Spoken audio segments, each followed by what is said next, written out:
Ele esperava comemorar a vitória na guerra contra a Ucrânia, mas não vai ter vitória para comemorar não.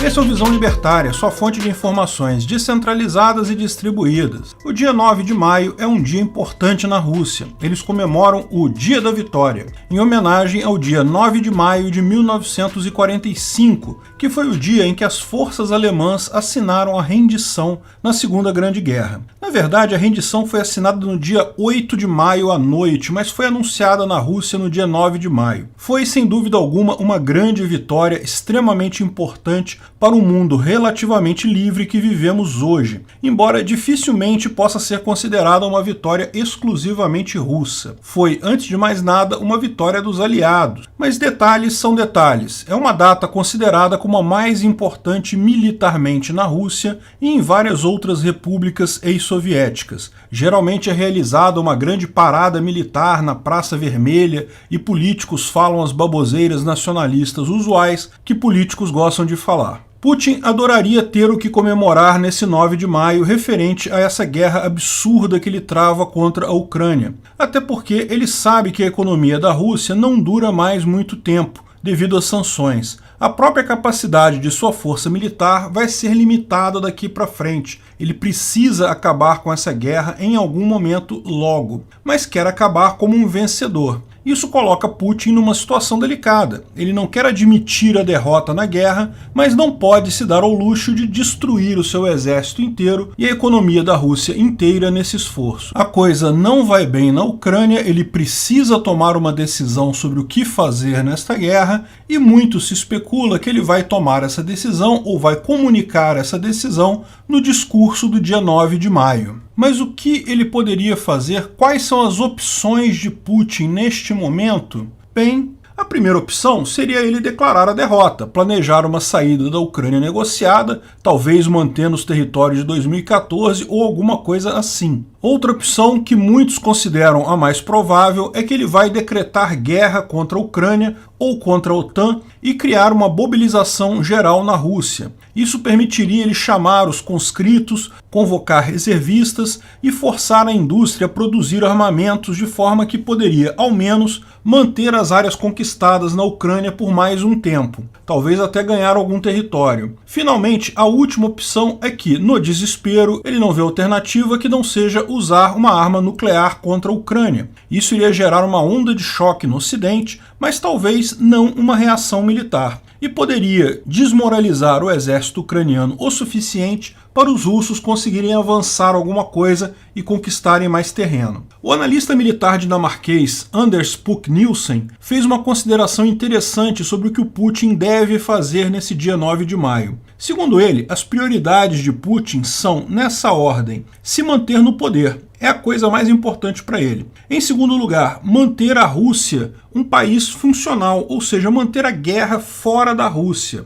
E por último, ganhar na Ucrânia. Putin, como todo ditador, está muito mais preocupado consigo mesmo do que com o país no final das contas. Mas sabendo serem essas as prioridades do Putin, como as possíveis ações que ele pode tomar agora se encaixam? Veja, na primeira opção, ele pode admitir a derrota. Certamente impediria o objetivo 3, ele não vai mais ganhar na Ucrânia, ele certamente perdeu. Mas essa, lembra, é a última das preocupações dele na lista. Porém, apesar dele perder esse último objetivo, ele atingiria os outros dois. Ele manteria a Rússia fora da guerra, poderia até negociar algo com referência às sanções, e quanto ao objetivo principal, se manter no poder. Bem, certamente ele sairia balançado, mas pode vender essa derrota como uma vitória. Ele já fez isso na fase 1 da Operação Especial. Ele falou que a grande fuga dos militares russos, a debandada deles do norte do país, tinha sido porque concluíram com sucesso a fase 1, destruíram as forças militares ucranianas, embora essas forças militares continuem plenamente operacionais, como a falta de avanços russos mostra. Enfim, ele pode inventar uma vitória qualquer e dizer que a fase 2 também acabou em sucesso com, sei lá, eles destruindo os nazistas de Mariupol. Aliás, infelizmente, parece que Mariupol está muito perto de cair de vez mesmo, e que agora o resto do problema é entre os ucranianos. A Rússia ganhou a guerra, fez tudo o que ela queria fazer lá. Lógico, eu sei que é uma derrota, você sabe que é uma derrota, mas os robôs russos vão achar que é uma vitória.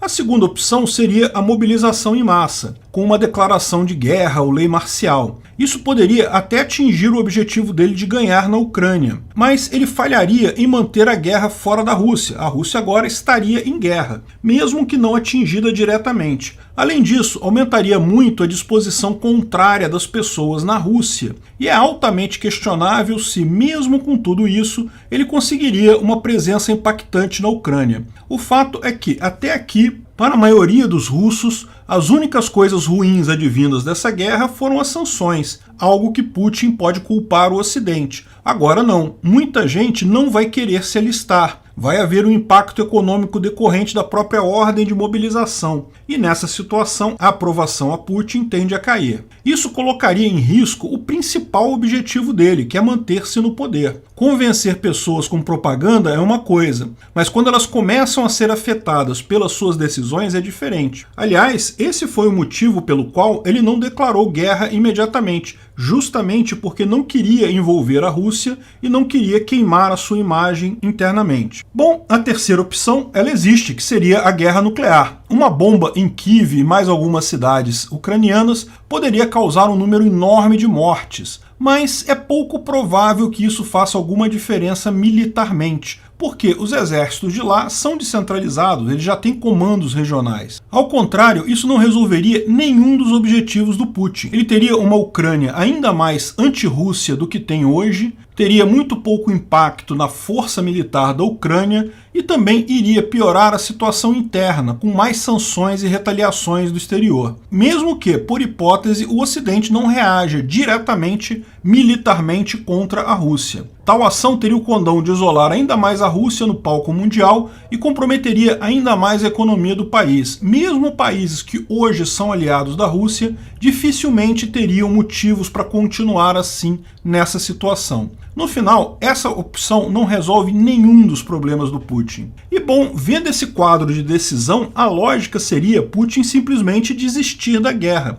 Ele poderia vender a ideia de que tomou Mariupol, então matou os nazistas, entre aspas, da Ucrânia, protegeu o povo russo das regiões separatistas e agora o resto é com eles lá na Ucrânia. Ele também diminuiu a capacidade do exército ucraniano, evitando que tomassem o Donbás. Seria claramente uma derrota, mas ele pode vender isso, que na verdade era isso que ele queria desde o primeiro minuto. Ele nunca quis de fato invadir outro país, só queria assegurar a proteção dos russos na região de Donbás e etc. Isso já funcionou com a retirada de Kiev, por que não funcionaria agora? De fato, do ponto de vista lógico, essa é a decisão que Putin deve tomar. Porém, existe sempre o risco dele não tomar a decisão lógica. De fato, a própria invasão da Ucrânia não foi uma decisão lógica, num primeiro momento, a ponto que ninguém esperava que ele tomasse tal decisão. Mas faz todo sentido quando se considera a prioridade do Putin, que é se manter no poder. Ele estava abalado pelo escândalo do Navalny, da pandemia, estava com a popularidade em baixa, então ele invadiu exatamente para garantir o principal objetivo, manter-se no poder. No final, eu creio que Anders Nielsen tem razão. Se Putin fosse declarar mobilização, ele já teria feito isso antes. De fato, por que ele não declarou guerra desde o início? Exatamente porque estava seguindo seus objetivos principais. Declarar mobilização vai contra o seu objetivo central de permanecer no poder. Portanto, eu acho que vai ser isso. O Putin vai declarar vitória nesse 9 de maio, uma vitória inventada, lógico, sem sentido algum,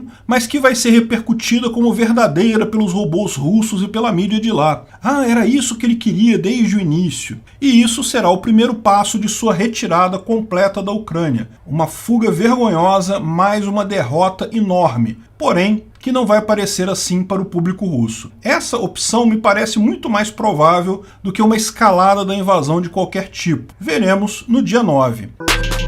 Obrigado pela audiência. Esse vídeo foi um oferecimento de armataweb.com. cloud e serviços de data center. 100% de compromisso com a satisfação e privacidade dos clientes. Aceitamos Bitcoin. Veja o link na descrição do vídeo. Se você gostou desse vídeo, clique no like e compartilhe ele em suas redes sociais. Se inscreva no canal para nos ajudar, clicando no botão vermelho abaixo. Se quiser ser avisado de novos vídeos, clique no sininho ao lado.